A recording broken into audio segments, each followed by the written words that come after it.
Hello students, dear 8th standard students. ਆਪਾਂ continue ਕਰਨਾ ਆਪਣਾ ਸਿਲੇਬਸ। ਯੂਨਿਟ ਟੈਸਟ 'ਚ ਆਪਾਂ ਫਸਟ 3 ਚੈਪਟਰਸ ਕੀਤੇ ਸੀ। ਅੱਗੋਂ ਆਪਾਂ ਕੰਟੀਨਿਊ ਕਰਾਂਗੇ ਚੈਪਟਰ ਨੰਬਰ 8 ਨਵੇਂ ਸਾਲ ਦਾ ਵਾਅਦਾ। ਇਸ ਪਾਠ ਦੇ ਵਿੱਚ ਜਿਹੜਾ ਆ ਕਿਸ ਚੀਜ਼ ਬਾਰੇ ਗੱਲ ਕੀਤੀ ਗਈ ਆ, ਕਿਸ ਚੀਜ਼ ਬਾਰੇ ਚਰਚਾ ਕੀਤੀ ਗਈ ਆ, ਚੈਪਟਰ ਦੀ ਰੀਡਿੰਗ ਸ਼ੁਰੂ ਕਰਨ ਤੋਂ ਪਹਿਲਾਂ ਉਹ ਜਾਣਨਾ ਜ਼ਰੂਰੀ ਆ ਕਿ ਇਹ ਪਾਠ ਜਿਹੜਾ ਆ ਉਹ ਕਿਸ ਵਿਸ਼ੇ ਨੂੰ ਲੈ ਕੇ ਲਿਖਿਆ ਗਿਆ ਆ। ਸੋ ਸਭ ਤੋਂ ਪਹਿਲਾਂ ਜਿਹੜਾ ਆ ਇਹਦੇ ਵਿੱਚ ਇਹ ਦੱਸਿਆ ਗਿਆ ਆ ਕਿ ਜਿਹੜੀ ਆਰਥਿਕ ਮਜਬੂਰੀ ਹੈ, ਕਈ ਵਾਰ ਬੱਚੇ ਜਿਹੜੇ ਆ ਉਹ ਮਾਪਿਆਂ ਦੀ ਆਰਥਿਕ ਮਜਬੂਰੀ ਨੂੰ ਨਹੀਂ ਸਮਝਦੇ ਕਿ ਉਹ ਜਿਹੜੇ ਆ ਕਿਸ ਤਰ੍ਹਾਂ ਘਰ ਦਾ ਗੁਜ਼ਾਰਾ ਕਰ ਰਹੇ ਆ ਜਾਂ ਕਿੰਨੇ ਕੁ ਮੁਸੀਬਤ 'ਚ ਹੈ, ਮੁਸ਼ਕਿਲ 'ਚ ਹੈ। ਤਾਂ ਔਰ ਜਿਹੜੇ ਬੱਚੇ ਆ ਉਹ ਮਾਪਿਆਂ ਅੱਗੇ ਹਰ ਆਪਣੀ ਜ਼ਿੱਦ ਪੂਰੀ ਕਰਨ ਦੀ ਕੋਸ਼ਿਸ਼ ਕਰਦੇ ਆ ਔਰ ਮਾਤਾ ਪਿਤਾ ਵੀ ਜਿਹੜੇ ਆ ਕਈ ਵਾਰੀ ਮਜਬੂਰੀ ਦੇ ਵਿੱਚ ਬੱਚਿਆਂ ਦੀ ਜਿਹੜੀ ਆ ਜ਼ਿੱਦ ਪੁਗਾਉਣ ਦੀ ਖਾਤਰ ਉਹਨਾਂ ਦੀ ਹਰ ਇੱਛਾ ਪੂਰੀ ਕਰਨ ਦੀ ਕੋਸ਼ਿਸ਼ ਕਰਦੇ ਆ ਔਰ ਕਈ ਵਾਰ ਜਿਹੜੇ ਮਾਤਾ ਪਿਤਾ ਆ ਉਹ ਬੱਚਿਆਂ ਦੀ ਇੱਛਾ ਪੂਰੀ ਕਰਦੇ ਕਰਦੇ ਖੁਦ ਜਿਹੜੇ ਆ ਉਹ ਮੁਸੀਬਤ ਦੇ ਵਿੱਚ ਪੈ ਜਾਂਦੇ ਆ। ਸੋ ਇਸ ਚੀਜ਼ ਨੂੰ ਆਧਾਰ ਬਣਾ ਕੇ, ਇਸ ਵਿਸ਼ੇ ਨੂੰ ਆਧਾਰ ਬਣਾ ਕੇ ਇਹ ਪਾਠ ਜਿਹੜਾ ਆ ਲਿਖਿਆ ਗਿਆ ਆ। ਸੋ ਪਹਿਲਾਂ ਦੇਖਦੇ ਹਾਂ ਕਿ ਇਸ ਪਾਠ ਦੇ ਵਿੱਚ ਕੀ ਜਿਹੜਾ ਹੈ ਉਹ ਦੱਸਿਆ ਗਿਆ ਆ। ਇਸ ਪਾਠ ਵਿੱਚ ਦੱਸਿਆ ਹੈ ਕਿ ਜ਼ਿੱਦ ਕਰਨੀ ਬਹੁਤ ਮਾੜੀ ਗੱਲ ਹੈ। ਜ਼ਿੱਦ ਕਰਨ ਨਾਲ ਮਾਪੇ ਪਰੇਸ਼ਾਨ ਤਾਂ ਹੁੰਦੇ ਹੀ ਹਨ, ਉਹਨਾਂ ਦੇ ਨਾਲ ਮਾਪਿਆਂ ਦੀ ਦਿਮਾਗੀ ਪਰੇਸ਼ਾਨੀ ਕਾਰਨ ਕਈ ਹਾਦਸੇ ਵਾਪਰ ਸਕਦੇ ਹਨ। ਬੱਚਿਆਂ ਨੂੰ ਮਾਪਿਆਂ ਦੀ ਆਮਦਨ ਅਨੁਸਾਰ ਹੀ ਚੱਲਣਾ ਚਾਹੀਦਾ ਹੈ। ਸੋ ਦੋ ਚੀਜ਼ਾਂ ਜਿਹੜੀਆਂ ਆ ਉਹ ਇਹਦੇ ਵਿੱਚ ਖਾਸ ਤੌਰ 'ਤੇ ਧਿਆਨ ਦੇਣ ਯੋਗ ਆ ਕਿ ਜ਼ਿੱਦ ਕਰਨੀ ਜਿਹੜੀ ਹੈ ਉਹ ਇੱਕ ਮਾੜੀ ਆਦਤ ਆ, ਕਿਉਂਕਿ ਜ਼ਿੱਦ ਜਿਹੜੀ ਆ ਉਹ ਕਈ ਵਾਰੀ ਵੱਡੀ ਮੁਸੀਬਤ ਦਾ ਕਾਰਨ ਬਣ ਜਾਂਦੀ ਹੈ। ਕਿਉਂਕਿ ਕਈ ਬੱਚੇ ਜਿਹੜੇ ਆ ਉਹ ਮਾਪਿਆਂ ਦੀ ਪਰੇਸ਼ਾਨੀ ਨੂੰ ਨਹੀਂ ਸਮਝਦੇ ਕਿ ਜਿਹੜੇ ਉਹਨਾਂ ਦੇ ਮਾਤਾ ਪਿਤਾ ਆ ਉਹ ਕਿਸ ਤਰ੍ਹਾਂ ਜਿਹੜਾ ਪੈਸਾ ਕਮਾ ਰਹੇ ਆ ਜਾਂ ਕਿਸ ਤਰ੍ਹਾਂ ਗੁਜ਼ਾਰਾ ਕਰਦੇ ਆ ਜਾਂ ਉਹ ਦਿਮਾਗੀ ਤੌਰ 'ਤੇ ਕਿੰਨਾ ਪਰੇਸ਼ਾਨ ਆ।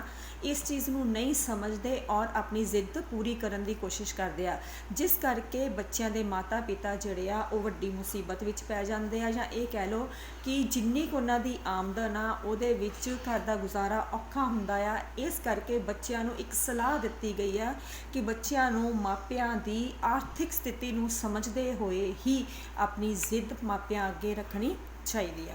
ਸੋ ਰੀਡਿੰਗ ਸ਼ੁਰੂ ਕਰਦੇ ਆ ਔਰ ਨਾਲ ਨਾਲ ਜਿਹੜਾ ਆ ਐਕਸਪਲੇਨ ਵੀ ਕਰਾਂਗੇ ਚੈਪਟਰ। ਪੰਕਜ ਦੇ ਪਾਪਾ ਰੇਹੜੀ 'ਤੇ ਸਬਜ਼ੀ ਵੇਚਣ ਦਾ ਕੰਮ ਕਰਦੇ ਸਨ। ਉਸ ਦੀ ਮੰਮੀ ਲੋਕਾਂ ਦੇ ਕੱਪੜੇ ਪ੍ਰੈਸ ਕਰਦੇ ਸਨ। ਇਹਨੂੰ ਅੰਡਰਲਾਈਨ ਕਰ ਲਓ, ਤੁਹਾਨੂੰ ਇਹ ਜਾਣਨਾ ਬਹੁਤ ਜ਼ਰੂਰੀ ਹੈ, ਚਾਹੇ MCQ ਦੇ ਵਿੱਚ ਆਵੇ ਚਾਹੇ ਕੁਐਸਚਨ ਆਨਸਰ ਫਾਰਮ 'ਚ ਆਵੇ, ਕਿ ਪੰਕਜ ਦੇ ਮਾਤਾ ਪਿਤਾ ਕੀ ਕੰਮ ਕਰਦੇ ਸਨ। ਪੰਕਜ ਦੇ ਜਿਹੜੇ ਪਿਤਾ ਜੀ ਆ ਉਹ ਰੇਹੜੀ 'ਤੇ ਸਬਜ਼ੀ ਵੇਚਦੇ ਸੀ ਔਰ ਮਾਤਾ ਜੀ ਉਹਨਾਂ ਦੇ ਲੋਕਾਂ ਦੇ ਕੱਪੜੇ ਪ੍ਰੈਸ ਕਰਦੇ ਸੀ। ਸੋ ਕਹਿਣ ਤੋਂ ਕੀ ਭਾਵ ਆ ਕਿ ਬਹੁਤ ਜ਼ਿਆਦਾ ਉੱਚੇ ਖਾਨਦਾਨ ਦੇ ਨਹੀਂ ਸੀ, ਸਧਾਰਨ ਜਿਹੇ ਆਦਮੀ ਸੀ। ਆਪਣਾ ਰੋਜ਼ਮਰਾ ਦੀ ਜਿਹੜੀ ਹੈ ਕਮਾਈ ਕਰਕੇ ਘਰ ਦਾ ਗੁਜ਼ਾਰਾ ਚਲਾਉਣ ਵਾਲੇ ਇਨਸਾਨ ਸੀ। ਪਰਿਵਾਰ ਇੱਕ ਛੋਟੇ ਜਿਹੇ ਕਿਰਾਏ ਦੇ ਮਕਾਨ ਵਿੱਚ ਰਹਿੰਦਾ ਸੀ। ਪੰਕਜ ਵਿਚਕਾਰਲਾ ਲੜਕਾ ਸੀ। ਕਹਿਣ ਤੋਂ ਕੀ ਭਾਵ ਹੈ ਕਿ ਜਿਹੜਾ ਪੰਕਜ ਹੈ ਉਹ ਵਿਚਕਾਰਲਾ ਦਾ ਮਤਲਬ ਕਿ ਇੱਕ ਜਿਹੜਾ ਬੱਚਾ ਹੈ ਉਹ ਤੋਂ ਵੱਡਾ ਸੀ ਔਰ ਇੱਕ ਛੋਟਾ। ਤਿੰਨ ਜਿਹੜੇ ਆ ਉਹ ਟੋਟਲ ਬੱਚੇ ਸੀ, ਜਿਨ੍ਹਾਂ ਵਿੱਚੋਂ ਪੰਕਜ ਜਿਹੜਾ ਹੈ ਉਹ ਵਿਚਕਾਰਲਾ ਸੀ। ਉਹ ਥੋੜ੍ਹਾ ਜ਼ਿੱਦੀ ਸੁਭਾਅ ਦਾ ਸੀ। ਜਿਉਂ-ਜਿਉਂ ਵਰਤਮਾਨ ਸਾਲ ਅੰਤਮ ਦਿਨਾਂ ਵੱਲ ਜਾ ਰਿਹਾ ਸੀ, ਤਿਉਂ-ਤਿਉਂ ਉਸਦੀ ਖੁਸ਼ੀ ਵੱਧਦੀ ਜਾ ਰਹੀ ਸੀ। ਇਸ ਖੁਸ਼ੀ ਦਾ ਕਾਰਨ ਸੀ ਪੰਕਜ ਦਾ ਆਪਣੇ ਦੋਸਤਾਂ ਨਾਲ ਮਸੂਰੀ ਘੁੰਮਣ ਜਾਣਾ। ਸੋ ਇਹ ਚੀਜ਼ ਜਿਹੜੀ ਹੈ ਅੰਡਰਲਾਈਨ ਕਰ ਲਓ ਕਿ ਜਿਹੜਾ ਪੰਕਜ ਹੈ ਉਹ ਕਿੱਥੇ ਘੁੰਮਣ ਜਾਣਾ ਚਾਹੁੰਦਾ ਸੀ। ਉਸਨੇ ਆਪਣੇ ਜਮਾਤੀਆਂ ਮਨੋਜ, ਬਲਜੀਤ ਤੇ ਅਲਬਰਟ ਨੂੰ ਪਹਿਲਾਂ ਹੀ ਤਿਆਰ ਕਰ ਲਿਆ ਸੀ। ਉਸਨੇ 31 ਦਸੰਬਰ ਦੀ ਰਾਤ ਮਸੂਰੀ ਕੱਟ ਕੇ 1 ਜਨਵਰੀ ਦੀ ਸ਼ਾਮ ਨੂੰ ਘਰ ਮੁੜ ਆਉਣਾ ਸੀ। ਸੋ ਜਿਹੜਾ ਹੈ ਪੰਕਜ, ਉਹਨੇ ਆਪਣੇ ਦੋਸਤਾਂ ਦੇ ਨਾਲ ਮਸੂਰੀ ਘੁੰਮਣ ਜਾਣ ਦਾ ਪ੍ਰੋਗਰਾਮ ਬਣਾਇਆ ਸੀ। 31 ਰਾਤ ਮਤਲਬ ਨਵੇਂ ਸਾਲ ਮਨਾਉਣ ਦੇ ਲਈ ਉਹਨੇ ਮਸੂਰੀ ਜਾਣਾ ਸੀ ਤੇ ਨਵਾਂ ਸਾਲ ਮਨਾ ਕੇ 1 ਤਰੀਕ ਨੂੰ ਉਹਨੇ ਵਾਪਸ ਘਰ ਪਰਤ ਕੇ ਆਉਣਾ ਸੀ। ਇੱਕ ਦਿਨ ਜਦੋਂ ਪੰਕਜ ਨੇ ਇੱਕ ਕੰਪਨੀ ਦਾ ਕੈਮਰੇ ਵਾਲਾ ਮੋਬਾਈਲ ਦਾ ਇਸ਼ਤਿਹਾਰ ਪੜ੍ਹਿਆ ਤਾਂ ਉਹ ਉਸ ਨੂੰ ਖਰੀਦਣ ਲਈ ਕਾਹਲਾ ਪੈ ਗਿਆ। ਸੋ ਇਹ ਚੀਜ਼ ਜਿਹੜੀ ਹੈ ਤੁਹਾਨੂੰ ਪਤਾ ਹੋਣੀ ਚਾਹੀਦੀ ਹੈ ਕਿ ਪੰਕਜ ਜਿਹੜਾ ਹੈ ਕਿਸ ਚੀਜ਼ ਨੂੰ ਖਰੀਦਣ ਦੇ ਲਈ ਕਾਲਾ ਪਿਆ ਹੋਇਆ ਸੀ ਜਾਂ ਕਿਸ ਚੀਜ਼ ਨੂੰ ਖਰੀਦਣ ਦੇ ਲਈ ਉਹ ਜ਼ਿੱਦ ਕਰ ਰਿਹਾ ਸੀ। ਸੋ ਇਹਨੂੰ ਅੰਡਰਲਾਈਨ ਕਰ ਲਓ ਕਿ ਉਹ ਕੀ ਲੈਣਾ ਚਾਹੁੰਦਾ ਸੀ, ਕੈਮਰੇ ਵਾਲਾ ਮੋਬਾਈਲ ਲੈਣਾ ਚਾਹੁੰਦਾ ਸੀ। ਉਸਨੇ ਨਵੇਂ ਸਾਲ ਦੀ ਯਾਦ ਨਿਸ਼ਾਨੀ ਵਜੋਂ ਮਸੂਰੀ ਤੋਂ ਹੀ ਮੋਬਾਈਲ ਖਰੀਦਣ ਦਾ ਫੈਸਲਾ ਕਰ ਲਿਆ। ਸਕੂਲ ਵਿੱਚ 3 ਦਿਨਾਂ ਦੀਆਂ ਛੁੱਟੀਆਂ ਹੋ ਚੁੱਕੀਆਂ ਸਨ। ਇਹਨਾਂ ਛੁੱਟੀਆਂ ਵਿੱਚ ਹੀ ਪੰਕਜ ਹੋਰਾਂ ਨੇ ਮਸੂਰੀ ਜਾਣਾ ਸੀ। ਮਸੂਰੀ ਜਾਣ ਤੋਂ ਕੁਝ ਦਿਨ ਪਹਿਲਾਂ ਪੰਕਜ ਮੰਮੀ ਨੂੰ ਆਖਣ ਲੱਗਾ, ਮੰਮੀ ਇਸ ਵਾਰੀ ਅਸੀਂ ਦੋਸਤ ਮਸੂਰੀ ਜਾ ਰਹੇ ਹਾਂ ਨਵਾਂ ਸਾਲ ਮਨਾਉਣ ਲਈ। ਮੈਂ ਉੱਥੇ ਕੈਮਰੇ ਵਾਲਾ ਮੋਬਾਈਲ ਖਰੀਦਣਾ ਹੈ, ਮੈਨੂੰ 5000 ਰੁਪਏ ਚਾਹੀਦੇ ਨੇ। ਮਸੂਰੀ ਇੰਨੀ ਦੂਰ? ਕਿ ਨਵੇਂ ਸਾਲ ਦੀ ਖੁਸ਼ੀ ਮਸੂਰੀ ਹੀ ਮਨਾਈ ਜਾਂਦੀ ਹੈ, ਘਰ ਵਿੱਚ ਨਹੀਂ। ਦੂਜੀ ਗੱਲ 5000 ਰੁਪਏ ਚਾਹੀਦੇ ਨੇ, ਘਰ ਕੋਈ ਟਕਸਾਲ ਲੱਗੀ ਹੋਈ ਹੈ? ਟਕਸਾਲ ਹੁੰਦੇ ਜਿੱਥੇ ਰੁਪਏ ਪੈਸੇ ਸਿੱਕੇ ਘੜੇ ਜਾਣ। ਬੇਟੇ ਸੋਚ ਤਾਂ 5000 ਰੁਪਏ ਕਿੱਥੋਂ ਆਉਣਗੇ? ਇਹ ਜਨਵਰੀ ਨੂੰ ਮਕਾਨ ਦਾ ਕਿਰਾਇਆ ਵੀ ਦੇਣਾ ਹੈ, ਉੱਤੋਂ ਰਾਹੁਲ, ਗੌਰਵ ਤੇ ਤੇਰੀ ਸਕੂਲ ਦੀ ਫੀਸ ਵੀ ਦੇਣੀ ਹੈ। ਇਸ ਲਈ ਸਮਝਦਾਰੀ ਦੀ ਗੱਲ ਕਰ, ਪੰਕਜ ਦੀ ਮੰਮੀ ਬੋਲੀ। ਸੋ ਜਿਹੜਾ ਪੰਕਜ ਹੈ ਉਹ ਜ਼ਿੱਦ ਕਰ ਰਿਹਾ ਸੀ ਕਿ ਉਹਨੇ ਆਪਣੇ ਦੋਸਤਾਂ ਦੇ ਨਾਲ ਨਵਾਂ ਸਾਲ ਮਨਾਉਣ ਦੇ ਲਈ ਕੈਮਰੇ ਵਾਲਾ ਮੋਬਾਈਲ ਲੈਣਾ ਆ ਤੇ ਮਸੂਰੀ ਘੁੰਮਣ ਲਈ ਜਾਣਾ ਆ। ਪਰ ਉਹਦੀ ਮੰਮੀ ਜਿਹੜੀ ਆ ਉਹ ਘਰ ਦੇ ਜੋ ਹਾਲਾਤ ਸੀ ਉਹਨੂੰ ਸਮਝਾਉਣ ਦੀ ਕੋਸ਼ਿਸ਼ ਕਰਦੀ ਹੈ ਪੰਕਜ ਨੂੰ ਕਿ ਘਰ ਜਿਹੜਾ ਹੈ ਉਹਦਾ ਗੁਜ਼ਾਰਾ ਪਹਿਲਾਂ ਹੀ ਮੁਸ਼ਕਲ ਨਾਲ ਚੱਲਦਾ ਆ, ਘਰ ਦਾ ਕਿਰਾਇਆ ਵੀ ਦੇਣਾ ਆ, ਬੱਚੇ ਜਿਹੜੇ ਉਹਨਾਂ ਦੇ 2 ਹੋਰ ਮੁੰਡੇ ਆ ਰਾਹੁਲ ਤੇ ਗੌਰਵ, ਉਹਨਾਂ ਦੀ ਸਕੂਲ ਦੀ ਫੀਸ ਵੀ ਦੇਣੀ ਆ। ਇਸ ਕਰਕੇ ਉਹਨਾਂ ਦੇ ਲਈ 5000 ਰੁਪਏ ਦਾ ਇੰਤਜ਼ਾਮ ਕਰਨਾ ਬਹੁਤ ਹੀ ਔਖਾ ਆ। ਇਸ ਕਰਕੇ ਪੰਕਜ ਦੀ ਮੰਮੀ ਉਹਨੂੰ ਕਹਿੰਦੀ ਹੈ ਕਿ ਉਹਨੂੰ ਥੋੜ੍ਹਾ ਸਮਝਦਾਰੀ ਤੋਂ ਕੰਮ ਲੈਣਾ ਚਾਹੀਦਾ ਆ। ਪੰਕਜ ਆਖਣ ਲੱਗਾ, ਮੰਮੀ ਮਸੂਰੀ ਜਾਣ ਲਈ ਕਿਰਾਏ 'ਤੇ ਘੁੰਮਣ ਜਾਣ ਲਈ ਪੈਸੇ ਮੇਰੇ ਗੱਲੇ ਵਿੱਚ ਪਏ ਨੇ, ਮੇਰੇ ਦੋਸਤ ਆ ਇਸ ਨਾਲੋਂ ਵੀ ਵੱਧ ਮਹਿੰਗੇ ਮੋਬਾਈਲ ਖਰੀਦ ਕੇ ਲਿਆਉਣਗੇ, ਇਸ ਲਈ ਮੈਂ ਵੀ। ਪਰ ਜਿਹੜਾ ਪੰਕਜ ਸੀ ਉਹ ਆਪਣੀ ਮਾਂ ਦੀ ਗੱਲ ਮੰਨਣ ਦੇ ਲਈ ਤਿਆਰ ਨਹੀਂ ਸੀ। ਉਹ ਚਾਹੁੰਦਾ ਸੀ ਕਿ ਉਹਦੇ ਜਿਹੜੀ ਗੋਲਕ ਦੇ ਵਿੱਚ ਪੈਸੇ ਪਏ ਆ ਉਹਦੇ ਨਾਲ ਉਹ ਆਪਣਾ ਨਵਾਂ ਮੋਬਾਈਲ ਖਰੀਦੇ। ਪੰਕਜ ਮੰਮੀ ਉਸਨੂੰ ਫਿਰ ਸਮਝਾਉਂਦੇ ਹੋਏ ਬੋਲੇ, ਪੰਕਜ ਇੰਨੀ ਜ਼ਿੱਦ ਕਰਨੀ ਚੰਗੀ ਨਹੀਂ ਹੁੰਦੀ, ਮੈਂ ਤੇਰੇ ਦੋਸਤਾਂ ਨੂੰ ਜਾਣਦੀ ਹਾਂ, ਉਹ ਅਮੀਰ ਘਰਾਂ ਦੇ ਬੱਚੇ ਨੇ, ਅਮੀਰ ਦੋਸਤਾਂ ਦੀ ਰੀਸ ਕਰਕੇ ਹੁੰਦਾ ਪਿੱਛੇ ਲੱਗ ਕੇ ਆਪਣਾ ਝੁੱਗਾ ਚੌੜ ਕਰਾਉਣਾ ਮਤਲਬ ਨੁਕਸਾਨ ਕਰਾਉਣਾ ਚੰਗਾ ਨਹੀਂ ਹੁੰਦਾ। ਮੈਂ ਆਪਣੀ ਚਾਦਰ ਦੇਖ ਕੇ ਹੀ ਪੈਰ ਪਸਾਰਨੇ ਚਾਹੀਦੇ ਆ, ਮਤਲਬ ਜਿੰਨਾ ਤੁਹਾਡਾ ਆਮਦਨ ਹੈ ਉਹਦੇ ਅਨੁਸਾਰ ਹੀ ਖਰਚਾ ਕਰਨਾ ਚਾਹੀਦਾ ਆ, ਉਸ ਤੋਂ ਵੱਧ ਖਰਚਾ ਕਰਨਾ ਕੋਈ ਅਕਲਮੰਦੀ ਦੀ ਗੱਲ ਨਹੀਂ ਆ। ਪਰ ਪੰਕਜ ਨੇ ਤਾਂ ਮਸੂਰੀ ਜਾਣਾ ਅਤੇ ਉੱਥੇ ਨਵਾਂ ਮੋਬਾਈਲ ਖਰੀਦਣ ਦੀ ਧਾਰੀ ਹੋਈ ਸੀ ਮਤਲਬ ਪੱਕਾ ਉਹਨੇ ਆਪਣੇ ਮਨ ਦੇ ਵਿੱਚ ਕਰ ਲਿਆ ਸੀ ਕਿ ਉਹਨੇ ਖਰੀਦਣਾ ਹੀ ਆ। ਉਹ ਸੋਚਣ ਲੱਗਾ ਕਿ ਜੇ ਉਸ ਨੂੰ ਘਰੋਂ ਮੋਬਾਈਲ ਖਰੀਦਣ ਲਈ ਪੈਸੇ ਨਾ ਮਿਲੇ ਤਾਂ ਉਹ ਆਪਣੇ ਦੋਸਤਾਂ ਨੂੰ ਕੀ ਮੂੰਹ ਵਿਖਾਏਗਾ, ਦੋਸਤ ਕੀ ਸੋਚਣਗੇ। ਕਿ ਨਿਕਲ ਗਈ ਫੂਕ ਸ਼ੇਖੀ ਸੇਠ ਦੀ ਧੋਤੀ ਭਾੜੇ ਦੀ ਲੈਣ ਵਾਲੀ ਗੱਲ ਹੋਵੇਗੀ। ਸ਼ੇਖੀ ਸੇਠ ਦੀ ਮਤਲਬ ਦਿਖਾਵਾ ਕਰਨਾ ਸੇਠਾਂ ਵਾਲਾ, ਤੇ ਧੋਤੀ ਭਾੜੇ ਦੀ। ਪਰ ਜਿਹੜਾ ਹੈ ਭਾੜਾ ਹੁੰਦਾ ਆ ਕਿਸੇ ਕੋਲੋਂ ਜਿਹੜਾ ਹੈ ਭਾੜੇ ਤੇ ਮਤਲਬ ਕਿਰਾਏ ਤੇ ਮਤਲਬ ਕਿ ਸ਼ਾਨੋ ਸ਼ੌਕਤ ਦਿਖਾਉਣ ਦੀ ਕੋਸ਼ਿਸ਼ ਕਰਨੀ, ਸੇਠਾਂ ਵਰਗੀ ਜਿਹੜੀ ਹੈ ਆਪਣੀ ਬਹਾਦਰੀ ਦਿਖਾਉਣ ਦੀ ਕੋਸ਼ਿਸ਼ ਕਰਨੀ, ਪਰ ਔਕਾਤ ਜਿਹੜੀ ਹੈ ਉਹਦੀ ਕੀ ਹੋਣੀ, ਧੋਤੀ ਵਰਗੀ, ਮਾੜੀ ਧੋਤੀ ਵਰਗੀ। ਪੰਕਜ ਵਾਰ-ਵਾਰ ਜ਼ਿੱਦ ਕਰਨ ਲੱਗਾ ਤਾਂ ਮੰਮੀ ਨੇ ਕਿਹਾ ਕਿ ਘਰ ਵਿੱਚ ਉਸ ਦੇ ਹੋਰ ਵੀ ਤਾਂ ਭਰਾ ਹਨ, ਕਿ ਉਹਨਾਂ ਦਾ ਮਨ ਨਹੀਂ ਕਰਦਾ ਅਜਿਹੇ ਮਹਿੰਗੇ ਸ਼ੌਂਕ ਪੂਰੇ ਕਰਨ ਨੂੰ। ਸ਼ਾਮ ਵੇਲੇ ਪੰਕਜ ਦੇ ਪਾਪਾ ਘਰ ਆਏ। ਉਹਨਾਂ ਨੇ ਪੰਕਜ ਦਾ ਲਟਕਿਆ ਹੋਇਆ ਮੂੰਹ ਵੇਖਿਆ ਤਾਂ ਅੰਦਾਜ਼ਾ ਲਾ ਲਿਆ ਕਿ ਉਸਨੇ ਜ਼ਰੂਰ ਮੰਮੀ ਕੋਲ ਕੋਈ ਅਟਪਟੀ ਜਿਹੀ ਮੰਗ ਰੱਖੀ ਹੋਵੇਗੀ। ਪੰਕਜ ਨੇ ਪਾਪਾ ਨੂੰ ਸਾਰੀ ਗੱਲ ਦੱਸ। ਰਾਤ ਨੂੰ ਖਾਣ ਪਰਿਵਾਰ ਇਕੱਠਾ ਬੈਠਿਆ। ਪੰਕਜ ਇਕੱਲਾ ਦੂਸਰੇ ਕਮਰੇ ਵਿੱਚ ਬੈਠਾ ਹੋਇਆ ਸੀ। ਮੰਮੀ ਨੇ ਉਸ ਨੂੰ ਆਵਾਜ਼ ਦਿੱਤੀ। ਪੰਕਜ ਬੋਲਿਆ, ਮੈਨੂੰ ਭੁੱਖ ਨਹੀਂ। ਮੈਂ ਜਾਣਦੀ ਹਾਂ ਤੈਨੂੰ ਭੁੱਖ ਕਿਉਂ ਨਹੀਂ, ਇੱਧਰ ਆ ਕੇ ਖਾਣਾ ਖਾ, ਮੰਮੀ ਨੇ ਕਿਹਾ। ਪਰ ਪੰਕਜ ਕਮਰੇ ਵਿੱਚ ਹੀ ਬੈਠਾ ਰਿਹਾ। ਇਸ ਵਾਰੀ ਪਾਪਾ ਦੀ ਆਵਾਜ਼ ਉਹਦੇ ਕੰਨਾਂ ਨਾਲ ਟਕਰਾਈ, ਪੰਕਜ ਇੱਧਰ ਆ ਮੇਰੇ ਬੇਟੇ। ਪੰਕਜ ਉਸ ਕੋਲ ਆ ਗਿਆ। ਪਾਪਾ ਕਹਿਣ ਲੱਗੇ ਕਿ ਤੈਨੂੰ ਆਪਣੇ ਘਰ ਦੀ ਹਾਲਤ ਦਾ ਪਤਾ ਨਹੀਂ, 5000 ਰੁਪਏ ਦੀ ਰਕਮ ਛੋਟੀ ਹੁੰਦੀ ਹੈ। ਦਿਨ ਭਰ ਰੇਹੜੀ ਲਾ ਕੇ ਗਲੀਆਂ ਵਿੱਚ ਘੁੰਮਦਾ ਰਹਿੰਦਾ ਹਾਂ, ਕੱਪੜੇ ਪ੍ਰੈਸ ਕਰਦਿਆਂ ਤੇਰੇ ਮੰਮੀ ਦੀ ਪਿੱਠ ਦੁਖਣ ਲੱਗ ਜਾਂਦੀ ਹੈ, ਤਾਂ ਕਿਤੇ ਜਾ ਕੇ 4 ਪੈਸੇ ਜੁੜਦੇ ਨੇ ਜਿਸ ਨਾਲ ਘਰ ਦਾ ਰੋਟੀ ਟੁੱਕ ਚੱਲਦਾ ਹੈ। ਹੁਣ ਤੂੰ ਤਿੰਨੇ ਭਰਾਵਾਂ ਦੀ ਫੀਸ ਹੀ ਦੇਖ ਲੈ, 2000 ਰੁਪਏ ਹਰ ਮਹੀਨੇ ਫੀਸ ਦਾ ਵੀ ਦੇਣਾ ਪੈਂਦਾ, ਪਤਾ ਨਹੀਂ ਚੱਲਦਾ ਕਿ ਕਦੋਂ ਮਹੀਨਾ ਖਤਮ ਹੋ ਗਿਆ ਤੇ ਕਦੋਂ ਆ ਗਿਆ। ਇਸ ਲਈ ਬੇਟੇ ਸਿਆਣਾ ਬਣ। ਸੋ ਇੱਕ ਪਾਸੇ ਜਿਹੜਾ ਪੰਕਜ ਦੀ ਮੰਮੀ ਤੇ ਦੂਸਰੇ ਪਾਸੇ ਜਿਹੜਾ ਇਹ ਪੰਕਜ ਦੇ ਪਾਪਾ, ਦੋਨੋਂ ਹੀ ਉਹਨੂੰ ਵਾਰੀ-ਵਾਰੀ ਸਮਝਾਉਣ ਦੀ ਕੋਸ਼ਿਸ਼ ਕਰਦੇ ਪਏ ਆ ਕਿ ਘਰ ਦੇ ਹਾਲਾਤ ਜਿਹੜੇ ਆ ਬਹੁਤ ਜ਼ਿਆਦਾ ਵਧੀਆ ਨਹੀਂ ਹੈ, ਠੀਕ। ਔਰ ਸਾਰਾ ਦਿਨ ਉਹਨੂੰ ਗਲੀ 'ਚ ਘੁੰਮ ਕੇ ਸਬਜ਼ੀ ਵੇਚਣੀ ਪੈਂਦੀ ਹੈ, ਮਾਂ ਉਹਦੀ ਸਾਰਾ ਦਿਨ ਕੱਪੜੇ ਪ੍ਰੈਸ ਕਰਦੀ ਹੈ, ਪਿੱਠ ਦੁਖਦੀ ਹੈ, ਭਰਾਵਾਂ ਦੀ ਫੀਸ ਵੀ ਦੇਣੀ ਹੁੰਦੀ ਹੈ, ਹੋਰ ਵੀ ਘਰ ਦੇ ਬਹੁਤ ਸਾਰੇ ਖਰਚੇ ਆ। ਇਸ ਕਰਕੇ ਉਹਨੂੰ ਜ਼ਿੱਦ ਛੱਡ ਕੇ ਸਿਆਣਾ ਬਣਨਾ ਚਾਹੀਦਾ ਹੈ। ਪਰ ਪੰਕਜ ਟਸ ਤੋਂ ਮਸ ਨਾ ਹੋਇਆ। ਟਸ ਤੋਂ ਮਸ ਨਾ ਹੋਣਾ ਦਾ ਮਤਲਬ ਨਾ ਆਪਣੀ ਜ਼ਿੱਦ ਨਾ ਛੱਡਣੀ, ਅੜੇ ਰਹਿਣਾ। ਉਸਨੇ ਰੋਟੀ ਨਾ ਖਾਧੀ। ਵਾਰ-ਵਾਰ ਇਹ ਕਹਿੰਦਾ ਰਿਹਾ ਕਿ ਉਸਨੇ ਢਿੱਡ ਦੇ ਵਿੱਚ ਦਰਦ ਹੁੰਦਾ ਆ। ਉਹ ਬਿਨਾਂ ਨਾਸ਼ਤੇ ਦੇ ਸਕੂਲ ਚਲਾ ਗਿਆ। ਇਹ ਜ਼ਿੱਦੀ ਤਾਂ ਆਪਣਾ ਹੱਠ ਛੱਡਦਾ ਨਹੀਂ। ਹੱਠ ਮਤਲਬ ਜ਼ਿੱਦ। ਨਵਾਂ ਸਾਲ ਹੈ, ਚਲੋ ਦਿਵਾ ਦਿੰਨੇ ਆ ਮੋਬਾਈਲ, ਤੇਰੇ ਕੋਲ ਕਿੰਨੇ ਪੈਸੇ ਆ? ਪਾਪਾ ਨੇ ਪੰਕਜ ਦੀ ਮੰਮੀ ਨੂੰ ਪੁੱਛਿਆ। ਸੋ ਅਖੀਰ ਜਿਹੜੇ ਸੀ ਕੀ ਕਹਿਣ ਤੋਂ ਭਾਵ ਆ ਕਿ ਉਹਦੇ ਜਿਹੜੇ ਮਾਤਾ ਪਿਤਾ ਸੀ ਪੰਕਜ ਦੇ, ਉਹਦੀ ਜ਼ਿੱਦ ਦੇ ਅੱਗੇ ਮਜਬੂਰ ਹੋ ਗਏ ਔਰ ਉਹਨਾਂ ਨੇ ਕੀ ਸੋਚਿਆ ਕਿ ਚਲੋ ਬੱਚੇ ਦੀ ਜ਼ਿੱਦ ਜਿਹੜੀ ਆ ਪੂਰੀ ਕਰ ਦਿੰਦੇ ਆ, ਉਹਨੂੰ ਨਵਾਂ ਮੋਬਾਈਲ ਲੈ ਦਿੰਦੇ ਆ।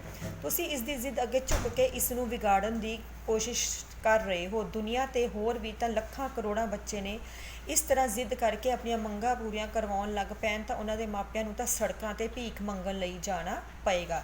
ਪੰਕਜ ਤੇ ਉਸ ਦੇ ਦੋਸਤਾਂ ਨੇ ਅਗਲੇ ਦਿਨ ਮਸੂਰੀ ਜਾਣਾ ਸੀ। ਆਖਰ ਪਾਪਾ ਨੇ ਮੰਮੀ ਨੂੰ ਮਨਾ ਹੀ ਲਿਆ। ਘਰ ਵਿੱਚ ਕੇਵਲ 2000 ਰੁਪਏ ਸਨ। 3000 ਰੁਪਏ ਹੋਰ ਕਿੱਥੋਂ ਆਉਣ? ਪਾਪਾ ਨੂੰ ਆਪਣੇ ਦੋਸਤ ਦੀ ਯਾਦ ਆਈ। ਸ਼ਾਮ ਨੂੰ ਕੰਮ ਤੋਂ ਵਿਹਲੇ ਹੋ ਕੇ ਪਾਪਾ ਨੇ ਪੁਰਾਣਾ ਸਾਈਕਲ ਚੱਕਿਆ ਤੇ ਦੋਸਤ ਕੋਲ ਜਾਣ ਲੱਗੇ ਤਾਂ ਕਿ ਉਹਨਾਂ ਕੋਲੋਂ 3000 ਰੁਪਏ ਉਧਾਰੇ ਲਿਆਏ ਜਾ ਸਕਣ। ਉਹਨਾਂ ਦਾ ਘਰ ਲਗਭਗ 3 ਕਿਲੋਮੀਟਰ ਦੂਰ ਲਾਈਨ ਤੋਂ ਪਾਰ ਸੀ। ਲਾਈਨ ਮਤਲਬ ਰੇਲਵੇ ਲਾਈਨ ਤੋਂ ਪਾਰ। ਪੰਕਜ ਮਨ ਹੀ ਖੁਸ਼ ਹੋ ਰਿਹਾ ਸੀ। ਉਹ ਹਵਾਈ ਕਿਲੇ ਵਿੱਚ ਗਵਾਚਿਆ ਹੋਇਆ ਸੀ। ਹਵਾਈ ਕਿਲੇ ਮਤਲਬ ਜਦੋਂ ਅਸੀਂ ਉੱਚੀ ਸੋਚ ਸੋਚਦੇ ਹਾਂ ਸੁਪਨਿਆਂ ਦੀ ਦੁਨੀਆ ਦੇ ਵਿੱਚ। ਸੋਚ ਰਿਹਾ ਸੀ ਕਿ ਦੋਸਤਾਂ ਨੂੰ ਨਵਾਂ ਮਹਿੰਗਾ ਮੋਬਾਈਲ ਵਿਖਾ ਕੇ ਰੋਬ ਜਮਾਇਆ ਕਰਾਂਗਾ। ਰੋਬ ਜਮਾਣਾ ਮਤਲਬ ਆਪਣਾ ਦਬਦਬਾ ਕਾਇਮ ਕਰਨਾ। ਖੂਬ ਗੱਲਾਂ ਬਾਤਾਂ ਕਰਿਆ ਕਰੇਗਾ, ਫੋਟੋਆਂ ਖਿੱਚੇਗਾ। ਉਸਨੇ ਇੱਕ ਬੈਗ ਵਿੱਚ ਆਪਣਾ ਸਮਾਨ ਪਾ ਲਿਆ। ਪਾਪਾ ਅਜੇ ਤੱਕ ਨਹੀਂ ਸਨ ਆਏ। ਪੰਕਜ ਉਸਦਾ ਰਾਹ ਤੱਕ ਰਿਹਾ ਸੀ। ਫਿਰ ਉਹ ਘਰੋਂ ਬਾਹਰ ਆ ਗਿਆ ਅਤੇ ਘੁੰਮਦਾ ਘੁੰਮਦਾ ਰੇਲਵੇ ਲਾਈਨ ਵੱਲ ਜਾਣ ਲੱਗਾ। ਸਕੂਲ ਦੇ ਨੇੜੇ ਉਸਦਾ ਦੋਸਤ ਸੰਜੇ ਵੀ ਮਿਲ ਗਿਆ। ਦੋਵੇਂ ਆਪਸ ਵਿੱਚ ਗੱਲਾਂ ਬਾਤਾਂ ਕਰਨ ਲੱਗੇ। ਕੁਝ ਹੀ ਦੇਰ ਬਾਅਦ ਸੁਰਜੀਤ ਅੰਕਲ ਨੇ ਆਪਣਾ ਸਾਈਕਲ ਪੰਕਜ ਕੋਲ ਆ ਕੇ ਰੋਕਿਆ ਤੇ ਉਸਨੂੰ ਕਹਿਣ ਲੱਗੇ, ਪੰਕਜ ਤੇਰੇ ਪਾਪਾ ਦਾ ਗੋਲ ਚੌਂਕ ਕੋਲ ਐਕਸੀਡੈਂਟ ਹੋ ਗਿਆ। ਉਹ ਕ੍ਰਿਸ਼ਨਾ ਬਸਤੀ ਵੱਲ ਜਾ ਰਹੇ ਸਨ, ਪਰ ਚਿੰਤਾ ਵਾਲੀ ਕੋਈ ਗੱਲ ਨਹੀਂ, ਬਚਾਅ ਹੋ ਗਿਆ ਹੈ। ਸਾਈਕਲ ਬੁਰੀ ਤਰ੍ਹਾਂ ਟੁੱਟ ਗਿਆ। ਇੱਕ ਕਾਰ ਵਾਲੇ ਨੇ ਉਹਨਾਂ ਨੂੰ ਟੱਕਰ ਮਾਰ ਦਿੱਤੀ ਤੇ ਬਚ ਕੇ ਦੌੜ ਗਿਆ। ਸੋ ਇਹ ਜਿਹੜੀ ਚੀਜ਼ ਆ ਤੁਸੀਂ ਧਿਆਨ ਵਿੱਚ ਰੱਖਣੀ ਆ ਕਿ ਪੰਕਜ ਦੀ ਜ਼ਿੱਦ ਦਾ ਕੀ ਨਤੀਜਾ ਨਿਕਲਿਆ ਕਿ ਜਿਹੜੇ ਉਹਦੇ ਪਿਤਾ ਜੀ ਸੀ ਉਹਦੀ ਜ਼ਿੱਦ ਪੂਰੀ ਕਰਨ ਦੇ ਲਈ ਮੰਨ ਗਏ, ਪਰ ਫਿਰ ਵੀ ਜਿਹੜਾ ਸੀ ਘਰ ਵਿੱਚ ਪੈਸੇ ਦੀ ਕਮੀ ਸੀ। ਸਿਰਫ 2000 ਰੁਪਏ ਸੀ, ਜਦਕਿ ਮੋਬਾਈਲ ਖਰੀਦਣ ਦੇ ਲਈ 5000 ਰੁਪਏ ਚਾਹੀਦੇ ਸੀ। ਇਸ ਕਰਕੇ ਉਹਦੇ ਪਿਤਾ ਜੀ ਨੇ ਇਹ ਫੈਸਲਾ ਕੀਤਾ ਕਿ ਦੋਸਤ ਕੋਲੋਂ 3000 ਰੁਪਏ ਲਏ ਜਾਣ। ਪਰ ਰਸਤੇ ਵਿੱਚ ਹੀ ਉਹਨਾਂ ਦੇ ਨਾਲ ਹਾਦਸਾ ਵਾਪਰਿਆ। ਉਹਨਾਂ ਨੂੰ ਜਿਹੜੀ ਸੀ ਕਿਸੇ ਕਾਰ ਨੇ ਟੱਕਰ ਮਾਰ ਦਿੱਤੀ। ਬੇਸ਼ੱਕ ਉਹਨਾਂ ਦਾ ਬਚਾਅ ਹੋ ਗਿਆ ਸੀ, ਪਰ ਸਾਈਕਲ ਬੁਰੀ ਤਰ੍ਹਾਂ ਟੁੱਟ ਗਿਆ ਸੀ। ਸੋ ਪੰਕਜ ਦੀ ਜ਼ਿੱਦ ਦਾ ਜਿਹੜਾ ਸੀ ਭੁਗਤਾਨ ਉਹਦੇ ਪਿਤਾ ਜੀ ਨੂੰ ਕਰਨਾ ਪਿਆ, ਜੋ ਕਿ ਇੱਕ ਹਾਦਸੇ ਦਾ ਸ਼ਿਕਾਰ ਹੋ ਗਏ ਸਨ। ਸੁਰਜੀਤ ਅੰਕਲ ਦੀ ਇਹ ਗੱਲ ਸੁਣ ਕੇ ਪੰਕਜ ਅਤੇ ਸੰਜੇ ਝਟਪਟ ਗੋਲ ਚੌਂਕ ਵੱਲ ਦੌੜੇ। ਪੰਕਜ ਮਨ ਵਿੱਚ ਹੀ ਸ਼ਰਮਿੰਦਾ ਹੋ ਰਿਹਾ ਸੀ, ਸੋਚ ਰਿਹਾ ਸੀ ਪਾਪਾ ਦਾ ਹਾਦਸਾ ਮੇਰੇ ਕਰਕੇ ਹੋਇਆ। ਸੋ ਅਖੀਰ ਪੰਕਜ ਨੂੰ ਕੀ ਹੋਇਆ, ਆਪਣੀ ਗਲਤੀ ਦਾ ਅਹਿਸਾਸ ਹੋਇਆ, ਕਿਉਂਕਿ ਉਹਨੂੰ ਪਤਾ ਲੱਗ ਗਿਆ ਸੀ ਕਿ ਉਹਦੀ ਜ਼ਿੱਦ ਕਰਕੇ ਹੀ ਉਹਦੇ ਪਿਤਾ ਜੀ ਦੇ ਨਾਲ ਇਹ ਹਾਦਸਾ ਵਾਪਰਿਆ। ਜੇ ਮੈਂ ਮਹਿੰਗਾ ਮੋਬਾਈਲ ਲੈਣ ਦੀ ਇੰਨੀ ਜ਼ਿੱਦ ਨਾ ਕਰਦਾ ਤਾਂ ਉਹ ਆਪਣੇ ਦੋਸਤਾਂ ਕੋਲੋਂ ਪੈਸੇ ਲੈਣ ਲਈ ਕ੍ਰਿਸ਼ਨਾ ਬਸਤੀ ਨਾ ਜਾਂਦੇ ਤੇ ਐਕਸੀਡੈਂਟ ਨਾ ਹੁੰਦਾ। ਇਸ ਲਈ ਮੈਂ ਕਸੂਰਵਾਰ ਹਾਂ। ਸੋ ਅਖੀਰ ਤੇ ਪੰਕਜ ਆਪਣੇ ਆਪ ਨੂੰ ਦੋਸ਼ੀ ਸਮਝ ਰਿਹਾ ਸੀ, ਕਸੂਰਵਾਰ ਸਮਝ ਰਿਹਾ ਸੀ ਕਿ ਉਹਦੇ ਪਿਤਾ ਜੀ ਦੇ ਐਕਸੀਡੈਂਟ ਦਾ ਦੋਸ਼ੀ ਉਹ ਖੁਦ ਹੈ। ਕੁਝ ਹੀ ਸਮੇਂ ਬਾਅਦ ਦੋਵੇਂ ਦੋਸਤ ਗੋਲ ਚੱਕਰ ਕੋਲ ਪੁੱਜ ਗਏ। ਪੰਕਜ ਨੇ ਪਾਪਾ ਨੂੰ ਸਾਈਕਲ ਦੀ ਮੁਰੰਮਤ ਕਰ ਤੇ ਦੇਖਿਆ ਤਾਂ ਉਸਨੇ ਸੁੱਖ ਦਾ ਸਾਹ ਆਇਆ। ਉਸਨੇ ਪਾਪਾ ਨੂੰ ਪੁੱਛਿਆ, ਪਾਪਾ ਤੁਸੀਂ ਠੀਕ ਠਾਕ ਹੋ ਨਾ? ਜ਼ਿਆਦਾ ਤਾਂ ਨਹੀਂ ਲੱਗੀ? ਪਾਪਾ ਕਹਿਣ ਲੱਗੇ, ਹਾਂ ਮੈਂ ਬਿਲਕੁਲ ਠੀਕ ਹਾਂ। ਇੱਕ ਕਾਰ ਵਾਲਾ ਬਹੁਤ ਗਲਤ ਤਰੀਕੇ ਨਾਲ ਕਾਰ ਚਲਾਉਂਦਾ ਆ ਰਿਹਾ ਸੀ ਤੇ ਪਿੱਛੋਂ ਆ ਕੇ ਮੇਰੇ ਸਾਈਕਲ ਵਿੱਚ ਮਾਰ ਦਿੱਤੀ, ਫਿਰ ਦੌੜ ਗਿਆ। ਸ਼ੁਕਰ ਹੈ ਬਚਾਅ ਹੋ ਗਿਆ। ਇਸ ਦੇ ਨਾਲ ਹੀ ਪਾਪਾ ਨੇ ਪੰਕਜ ਨੂੰ ਸਵਾਲ ਕੀਤਾ, ਤੁਹਾਨੂੰ ਇਸ ਐਕਸੀਡੈਂਟ ਬਾਰੇ ਕਿਸ ਨੇ ਦੱਸਿਆ? ਪੰਕਜ ਨੇ ਸਾਰੀ ਗੱਲ ਦੱਸ ਦਿੱਤੀ। ਕੁਝ ਹੀ ਸਮੇਂ ਬਾਅਦ ਸਾਈਕਲ ਠੀਕ ਹੋ ਗਿਆ। ਉਸ ਦੇ ਪਾਪਾ ਫਿਰ ਕ੍ਰਿਸ਼ਨਾ ਬਸਤੀ ਵੱਲ ਜਾਣ ਲਈ ਤਿਆਰ ਹੋਏ। ਪੰਕਜ ਉਹਨਾਂ ਦੇ ਸਾਈਕਲ ਦੇ ਅੱਗੇ ਆ ਖੜਾ ਹੋਇਆ ਅਤੇ ਹੈਂਡਲ ਫੜ ਲਿਆ। ਪਾਪਾ ਘਰ ਚਲੋ। ਕਿਉਂ? ਤੇ ਅੰਕਲ ਕੋਲੋਂ ਪੈਸੇ ਨਹੀਂ ਲਿਆਉਣੇ ਤੇਰੇ ਮੋਬਾਈਲ ਵਾਸਤੇ? ਨਹੀਂ ਪਾਪਾ, ਮੇਰੀ ਜ਼ਿੱਦ ਕਰਕੇ ਅੱਜ ਵੱਡਾ ਨੁਕਸਾਨ ਹੋ ਸਕਦਾ ਸੀ। ਮੰਮੀ ਠੀਕ ਕਹਿੰਦੇ ਨੇ ਕਿ ਨਵੇਂ ਸਾਲ ਦੀਆਂ ਖੁਸ਼ੀਆਂ ਪਹਾੜੀ ਇਲਾਕਿਆਂ ਵਿੱਚ ਜਾਣ ਦੀ ਥਾਂ ਘਰ ਵਿੱਚ ਮਨਾਈਆਂ ਜਾ ਸਕਦੀਆਂ ਹਨ। ਮੈਂ ਨਵਾਂ ਸਾਲ ਮਸੂਰੀ ਸਗੋਂ ਆਪਣੇ ਘਰ ਆਪਣੇ ਦੋਸਤਾਂ ਨਾਲ ਰਲ ਮਿਲ ਕੇ ਮਨਾਵਾਂਗਾ। ਮੈਨੂੰ ਨਵੇਂ ਮੋਬਾਈਲ ਦੀ ਲੋੜ ਨਹੀਂ, ਮੈਨੂੰ ਮਾਫ਼ ਕਰ ਦਿਓ। ਸੋ ਅਖੀਰ ਵਿੱਚ ਜਿਹੜਾ ਸੀ ਪੰਕਜ ਨੂੰ ਆਪਣੀ ਗਲਤੀ ਦਾ ਅਹਿਸਾਸ ਹੋ ਗਿਆ ਕਿ ਜੇਕਰ ਉਹ ਜ਼ਿੱਦ ਨਾ ਕਰਦਾ ਉਹਦੇ ਪਿਤਾ ਨਾ ਹੀ ਕ੍ਰਿਸ਼ਨਾ ਬਸਤੀ ਜਾਂਦੇ ਤੇ ਨਾ ਹੀ ਉਹਦੇ ਪਿਤਾ ਜੀ ਦੇ ਨਾਲ ਅਜਿਹਾ ਹਾਦਸਾ ਹੁੰਦਾ। ਸੋ ਉਹਨੇ ਜਿਹੜਾ ਸੀ ਇਹ ਫੈਸਲਾ ਕੀਤਾ ਕਿ ਹੁਣ ਉਹ ਨਵਾਂ ਮੋਬਾਈਲ ਨਹੀਂ ਖਰੀਦੇਗਾ, ਦੋਸਤਾਂ ਦੇ ਨਾਲ ਮਸੂਰੀ ਨਹੀਂ ਜਾਏਗਾ, ਸਗੋਂ ਨਵਾਂ ਸਾਲ ਆਪਣੇ ਘਰ ਰਹਿ ਕੇ ਹੀ ਮਨਾਵੇਗਾ। ਇਸ ਕਰਕੇ ਉਹਨੇ ਆਪਣੇ ਪਿਤਾ ਜੀ ਤੋਂ ਮਾफ़ੀ ਮੰਗੀ ਔਰ ਇਹ ਵੀ ਕਿਹਾ ਕਿ ਉਹਨੂੰ ਹੁਣ ਮੋਬਾਈਲ ਦੀ ਕੋਈ ਵੀ ਜ਼ਰੂਰਤ ਨਹੀਂ ਹੈ। ਪਾਪਾ ਨੇ ਉਸਨੂੰ ਆਪਣੇ ਸੀਨੇ ਨਾਲ ਲਗਾ ਲਿਆ ਅਤੇ ਸਾਈਕਲ 'ਤੇ ਸਵਾਰ ਹੋ ਕੇ ਘਰ ਆਉਣ ਲੱਗੇ। ਪਿੱਛੇ ਪੰਕਜ ਅਤੇ ਸੰਜੇ ਆਪਣੇ ਦੋਸਤਾਂ ਦੇ ਘਰਾਂ ਨੂੰ ਜਾਣ ਲੱਗੇ ਤਾਂ ਜੋ ਆਪਣੇ ਬਦਲ ਗਏ ਫੈਸਲੇ ਬਾਰੇ ਉਹਨਾਂ ਨੂੰ ਦੱਸ ਸਕਣ। ਅਗਲੇ ਦਿਨ 1 ਜਨਵਰੀ ਦਾ ਦਿਨ ਸੀ, ਮਤਲਬ ਨਵੇਂ ਸਾਲ ਦੀ ਸ਼ੁਰੂਆਤ। ਪੰਕਜ ਬਿਸਤਰੇ ਤੋਂ ਉੱਠਿਆ ਅਤੇ ਮੰਮੀ ਪਾਪਾ ਨੂੰ ਕਹਿਣ ਲੱਗਾ, ਮੰਮੀ ਪਾਪਾ ਨਵਾਂ ਸਾਲ ਮੁਬਾਰਕ। ਨਵਾਂ ਸਾਲ ਮੁਬਾਰਕ ਬੇਟੇ, ਜੁਗ ਜੁਗ ਜੀਓ। ਮੰਮੀ ਪਾਪਾ ਨੇ ਉਸਨੂੰ ਆਸ਼ੀਰਵਾਦ ਦਿੱਤਾ। ਪੰਕਜ ਮੰਮੀ ਨੂੰ ਕਹਿਣ ਲੱਗਾ, ਮੰਮੀ, ਲੋਕ ਨਵੇਂ ਸਾਲ ਦੇ ਮੌਕੇ 'ਤੇ ਕੋਈ ਨਾ ਕੋਈ ਬੁਰੀ ਆਦਤ ਛੱਡਣ ਦਾ ਪ੍ਰਣ ਕਰਦੇ ਹਨ। ਪ੍ਰਣ ਮਤਲਬ ਵਾਅਦਾ ਕਰਦੇ ਆ। ਮੈਂ ਨਵੇਂ ਸਾਲ ਦੇ ਸ਼ੁਭ ਮੌਕੇ 'ਤੇ ਤੁਹਾਡੇ ਨਾਲ ਵਾਅਦਾ ਕਰਦਾ ਹਾਂ ਕਿ ਅੱਗੇ ਤੋਂ ਕਦੇ ਵੀ ਜ਼ਿੱਦ ਕਰਕੇ ਤੁਹਾਨੂੰ ਪਰੇਸ਼ਾਨ ਨਹੀਂ ਕਰਾਂਗਾ। ਸੋ ਅਖੀਰ 'ਤੇ ਜਿਹੜਾ ਪੰਕਜ ਸੀ ਉਹਨੇ ਆਪਣੇ ਮੰਮੀ ਪਾਪਾ ਨਾਲ ਕੀ ਵਚਨ ਕੀਤਾ, ਨਵੇਂ ਸਾਲ ਦਾ ਕੀ ਵਾਅਦਾ ਕੀਤਾ, ਜੋ ਤੁਹਾਡੇ ਚੈਪਟਰ ਦਾ ਟਾਈਟਲ ਆ ਕਿ ਉਹਨੇ ਨਵੇਂ ਸਾਲ ਦਾ ਕੀ ਵਚਨ ਕੀਤਾ, ਕੀ ਵਾਅਦਾ ਕੀਤਾ ਕਿ ਅੱਗੇ ਤੋਂ ਉਹ ਕਦੇ ਵੀ ਜ਼ਿੱਦ ਕਰਕੇ ਆਪਣੇ ਮਾਤਾ ਪਿਤਾ ਨੂੰ ਤੰਗ ਨਹੀਂ ਕਰੇਗਾ, ਪਰੇਸ਼ਾਨ ਨਹੀਂ ਕਰੇਗਾ। ਮੰਮੀ ਪਾਪਾ ਦੇ ਚਿਹਰੇ 'ਤੇ ਖੁਸ਼ੀ ਭਰੀ ਮੁਸਕਾਨ ਫੈਲ ਗਈ। ਫਿਰ ਪੰਕਜ ਘਰ ਦੇ ਸਾਰੇ ਜੀਆਂ ਨੂੰ ਨਵੇਂ ਸਾਲ ਦੀਆਂ ਸ਼ੁਭ ਕਾਮਨਾਵਾਂ ਮਤਲਬ ਸ਼ੁਭ ਜਿਹੜੀਆਂ ਇੱਛਾਵਾਂ ਜਾਂ ਸ਼ੁਭ ਦੁਆਵਾਂ ਦਿੰਦਾ ਹੋਇਆ ਆਪਣੇ ਦੋਸਤਾਂ ਨਾਲ ਰਵਾਨਾ ਹੋ ਗਿਆ, ਮਤਲਬ ਚਲਾ ਗਿਆ, ਤਾਂ ਜੋ ਉਸਨੂੰ ਨਵਾਂ ਸਾਲ ਮੁਬਾਰਕ ਕਹਿ ਸਕਣ। ਸੋ ਅਖੀਰ 'ਤੇ ਜਿਹੜਾ ਆ ਅਸੀਂ ਚੈਪਟਰ 'ਚ ਸਮਾਪਤ ਕਰਨ 'ਤੇ ਕੀ ਕਵਾਂਗੇ ਕਿ ਇਹ ਜਿਹੜਾ ਪਾਠ ਸੀ ਉਹ ਇੱਕ ਨਸੀਹਤ ਸੀ, ਇੱਕ ਮੈਸੇਜ ਸੀ, ਇੱਕ ਸੰਦੇਸ਼ ਸੀ ਕਿ ਬੱਚਿਆਂ ਨੂੰ ਆਪਣੀਆਂ ਜਿਹੜੀਆਂ ਮਾੜੀਆਂ ਆਦਤਾਂ ਆ ਜ਼ਿੱਦ ਕਰਨ ਦੀਆਂ ਜਾਂ ਮਾਤਾ ਪਿਤਾ ਨੂੰ ਤੰਗ ਕਰਨ ਦੀਆਂ, ਉਹਨੂੰ ਛੱਡ ਦੇਣਾ ਚਾਹੀਦਾ ਆ। ਮਾਤਾ ਪਿਤਾ ਦੀ ਆਰਥਿਕ ਸਥਿਤੀ ਨੂੰ ਸਮਝਣਾ ਚਾਹੀਦਾ ਆ। ਕਦੀ ਵੀ ਮਾਤਾ ਪਿਤਾ ਨੂੰ ਪਰੇਸ਼ਾਨ ਨਹੀਂ ਕਰਨਾ ਚਾਹੀਦਾ, ਕਦੀ ਵੀ ਜ਼ਿੱਦ ਨਹੀਂ ਕਰਨੀ ਚਾਹੀਦੀ, ਸਗੋਂ ਹਰ ਔਖੇ ਅਤੇ ਸੌਖੇ ਸਮੇਂ ਦੇ ਵਿੱਚ ਮਾਤਾ ਪਿਤਾ ਦਾ ਸਾਥ ਦੇਣਾ ਚਾਹੀਦਾ ਹੈ, ਜਿਸ ਤਰ੍ਹਾਂ ਕਿ ਪੰਕਜ ਨੇ ਕੀਤਾ। ਅਖੀਰ ਉਹਨੇ ਆਪਣੇ ਮਾਤਾ ਪਿਤਾ ਦੀ ਸਥਿਤੀ ਨੂੰ ਸਮਝਿਆ ਔਰ ਆਪਣੀ ਜ਼ਿੱਦ ਨੂੰ ਛੱਡ ਕੇ ਆਪਣਾ ਨਵਾਂ ਸਾਲ ਬਿਨਾਂ ਮੋਬਾਈਲ ਲਏ ਘਰ ਵਿੱਚ ਮਨਾਇਆ ਔਰ ਆਪਣੀਆਂ ਖੁਸ਼ੀਆਂ ਜਿਹੜੀਆਂ ਸੀ ਆਪਣੇ ਘਰਦਿਆਂ ਨਾਲ ਅਤੇ ਦੋਸਤਾਂ ਦੇ ਨਾਲ ਸਾਂਝੀਆਂ ਕੀਤੀਆਂ।